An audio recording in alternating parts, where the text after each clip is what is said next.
चंद्रघंटा की कथा। माता चंद्रघंटा तीसरी नवदुर्गा है। उनका नाम चंद्रघंटा है।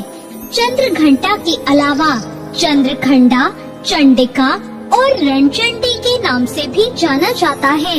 ऐसा माना जाता है कि माता अपनी कृपा, बहादुरी और साहस से लोगों को पुरस्कृत करती हैं।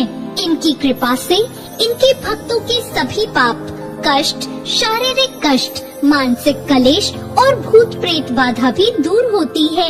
आइए सुनते हैं माता चंद्रघंटा से जुड़ी पौराणिक कथा। प्राचीन काल में देवताओं और असुरों के बीच काफी लंबे समय तक युद्ध हुआ।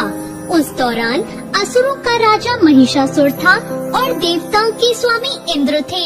युद्ध में असुरों की जीत हुई और महिषासुर ने देवलोक पर विजय प्राप्त करके भगवान इंद्र का सिंहासन हासिल कर लिया। महिषासुर ने इंद्र, सूर्य, चंद्रमा और वायु समेत सभी देवताओं से उनके अधिकार भी छीन लिए।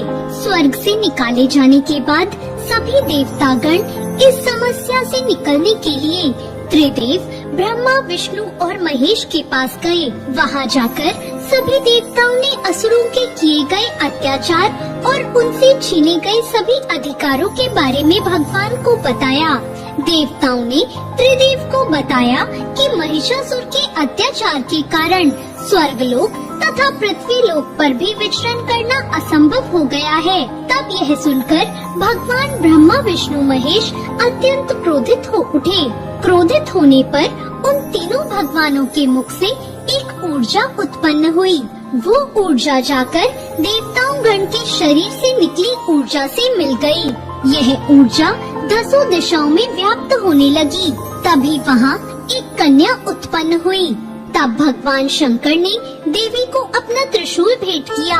भगवान विष्णु ने उन्हें चक्र प्रदान किया। इसी तरह सभी देवताओं ने माता को अस्त्र शस्त्र देकर सजा दिया। इंद्र ने भी अपना वज्र और ऐरावत हाथी माता को भेंट किया। सूर्य ने अपना तेज, तलवार और सवारी के लिए शेर प्रदान किया। तब देवी चंद्रघंटा सभी शस्त्रों को लेकर महिषासुर से युद्ध करने के लिए युद्ध भूमि में आ गई। उनका यह विशाल रूप देखकर महिषासुर भय से कांप उठा। तब महिषासुर ने अपनी सेना को मां चंद्रघंटा पर हमला करने को कहा। कहते हैं कि महिषासुर की विशाल सेना क्षण भर में माता के कोप से नष्ट हो गई।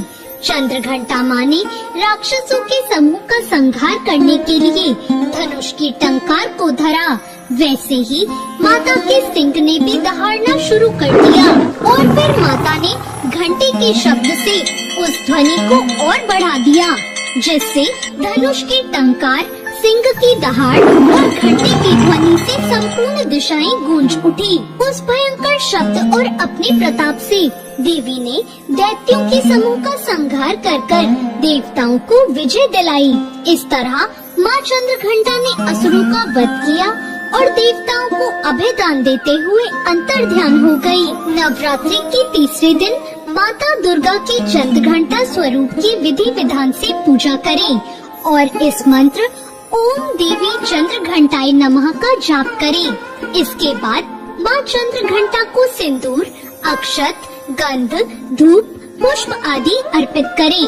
आप देवी माँ को चमेली के फूल के अलावा कोई भी लाल फूल अर्पित कर सकते हैं। साथ ही साथ दूध से बनी किसी भी मिठाई का भोग लगाएं। पूजा के दौरान दुर्गा चालीसा का पाठ या दुर्गा आरती का गान करें। तो ये थी माँ चंद्रघंटा की पौराणिक कथा।